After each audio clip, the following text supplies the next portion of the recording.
Shalom Pak Bambang, saya mau izin bertanya.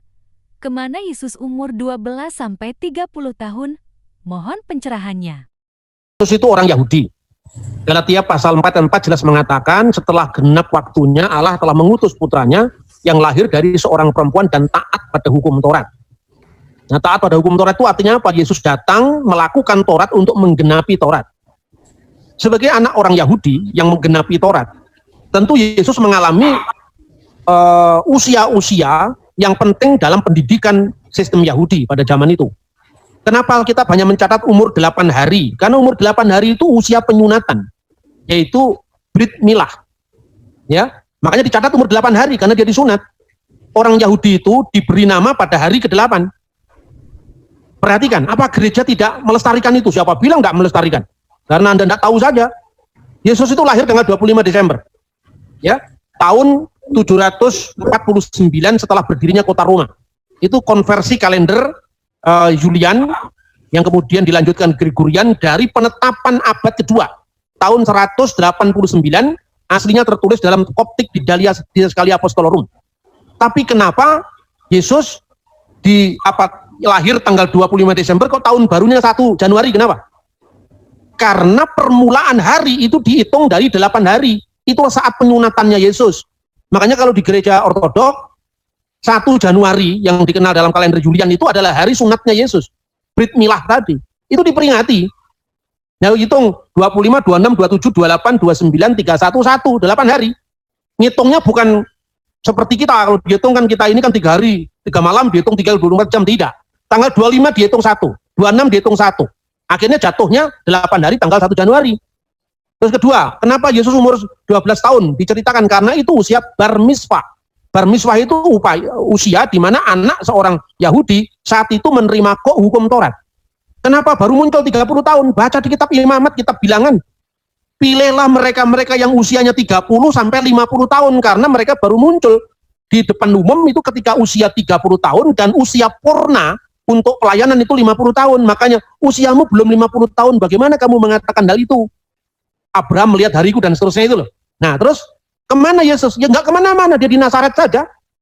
Kenapa? Alasannya banyak. Pertama, metode pendidikan Yahudi itu disebut pertama Bet Sefer. Bet Sefer itu namanya rumah kitab. Itu mirip kalau orang Islam ngaji. Usia 6 tahun, 5 atau 6 tahun itu mulai diajari Alef, Bet, Gimel, Dalet itu seperti orang Islam. Alif, Ba, Ta, Sa, Jim, Kha, Kho, Dal, Za, Ro, Za itu mulai usia 5 tahunan. Kan gitu kan? Nah, setelah itu pada usia Bet Sefer itu, orang dipersiapkan untuk apa? Bisa membaca Shema, ayat-ayat pendek dalam kitab suci setelah dia tahu Shema Yisrael Adonai Eloheinu Adonai Echad, kemudian baca Bersit, ya, kitab Kejadian 1 itu dihafal, setelah dia teksnya lancar, Bersit bara Elohim et hasamayim ve'et sa'aret ve'aret hayyeta tohu wa pohu wehosek alfenete homberwah Elohim merakefet alfeni hamayim dihafal. Ketika usia Bet Sefer dia sudah membaca teks-teks pendek dari Taurat dan Nabi-Nabi, bandingkan dengan pendidikan Islam. Usia seperti itu anak sudah mulai baca turutan, ayat pendek, juz amma, inna a'toina kal kausar fasolli li rabbika wankar inna saniyaka wal abtar, Shema Yisrael Adonai Eloheinu Adonai Echad. Setelah dia lancar baca Taurat, teks-teks pendek tadi, masuk dalam jenjang kedua, kira-kira usianya sekitar 10 tahun sampai 12 tahun. Itu namanya Bet Talmud. Kenapa Bet Talmud? Mulai di situ dia bagaimana cara membuat sembahyang, membaca teks-teks yang namanya itu Sidurim. Sidurim itu buku-buku doa, sholat harian. Itu yang dilanjutkan dengan gereja ortodok, dengan yang namanya sholat 7 waktu.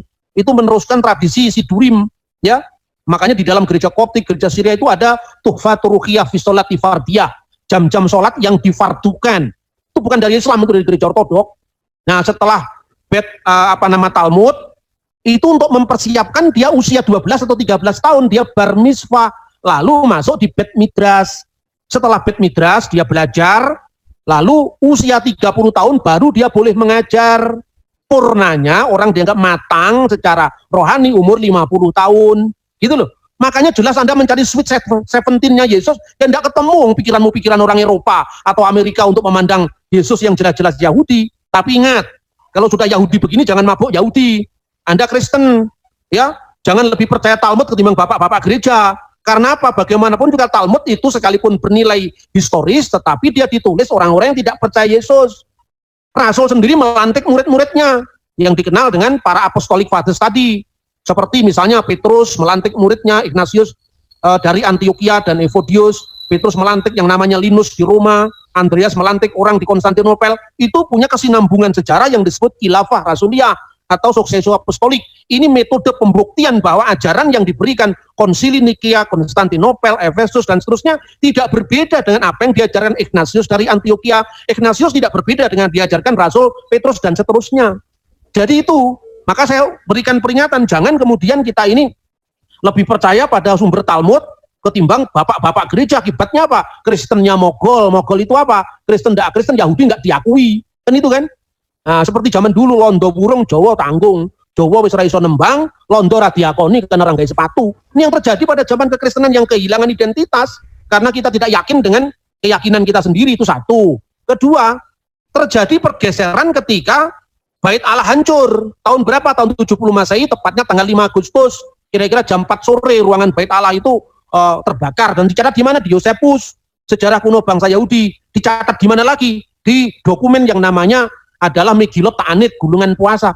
Sampai tanggalnya, bulannya, jamnya itu ditulis loh. Secara rinci. Makanya kok Anda ini berpikirlah historis itu rugi sendiri gitu loh. Nah ini yang saya sampaikan. Maka sejak abad kedua awal abad pertama akhir ini muncullah konsili Yahudi di Yamnia. Sejak saat itu kekristenan ditolak. Makanya perlu direkonstruksi. Ini Yahudi yang mana yang Anda buat acuan ini? Kalau Yahudinya Tovia Singer, itu Yahudi mesin jahit itu nggak bisa dijadikan rujukan karena itu Yahudi modern.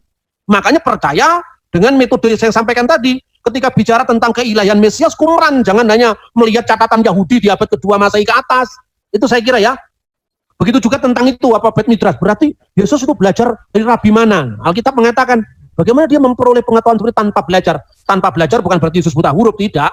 Dia tidak belajar menurut metode para rabi yang sudah muncul aliran-aliran kerabian.